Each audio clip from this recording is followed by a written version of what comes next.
So I want to give you guys an update on our little precious girl, Violet, who is the one who broke her neck last week, and explain to everybody exactly what happened.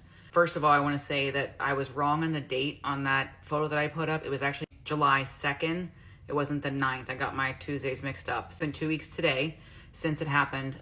But as far as what happened, it was just a totally normal event that happens every single day on any farm. And we were out catching horses for the farrier, and we had the horses coming up to us, and they didn't even come from a long distance or everything, but one just ran into Violet and she went down. And we knew instantly that it was bad. She hit her at the exact right angle and everything for something bad to happen.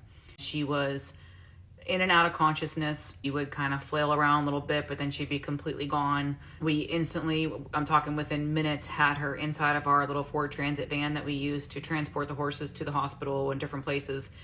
And I took her straight up to my house where I have all my medical stuff, and I put an IV catheter in right away and gave her some dexamethasone and some Banamine immediately. Started running mannitol and fluids and DMSO and all the things to help with brain swelling, any swelling around the spinal cord, straight to the hospital, which is about 2 hours away. So it was a very rough ride. She did start throwing arrhythmias along the ride. I had lidocaine with me in preparation for that.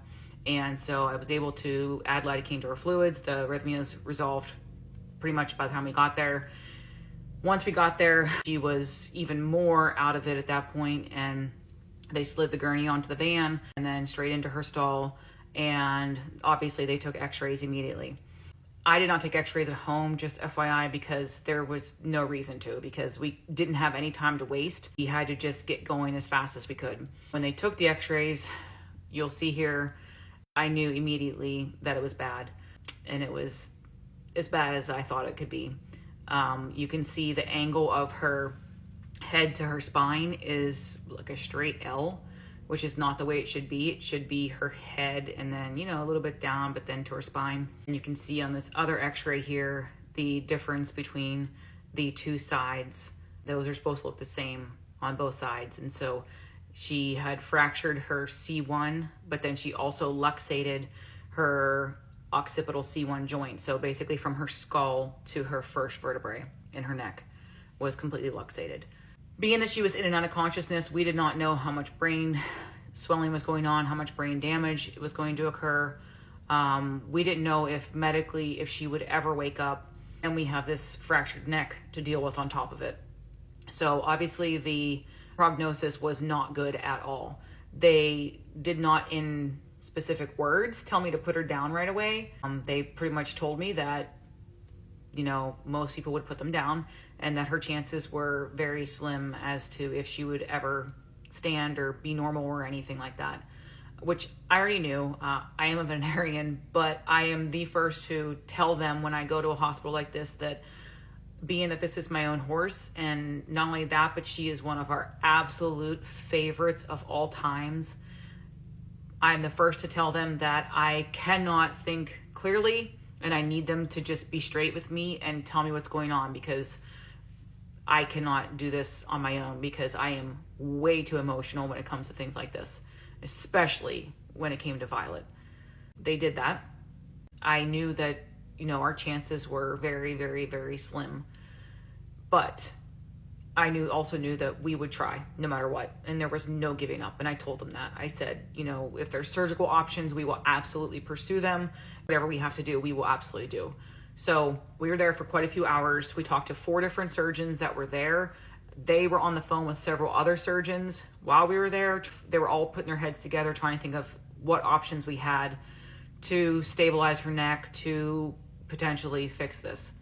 By the time we left, she was pretty much out of it completely. It was absolutely one of the hardest goodbyes ever. I'm not even gonna get into that. I'm gonna really try to not start crying here. But I told her when I left that she needed to be my little miracle, and that we were gonna tell the whole world about it, about never giving up. And you guys, she has done that. She has embraced the role, and said that she's going to be the miracle for everyone to see that there's always a chance, and you really, really should never give up. Gosh darn it, I thought I could get through this, but I should know better. So we left, and then we got home. We pulled into the driveway, and immediately when we pulled in the driveway, I got a text from the doctor, you guys, and there was a photo, and she was standing on her own. Amazing. So obviously we still didn't know from there what was going to happen. If she would continue to stand, have 24, 36 hours later, they can still have brain swelling that happens, and she could decline. And every couple days I got videos of her, and you guys will not even believe how she looks.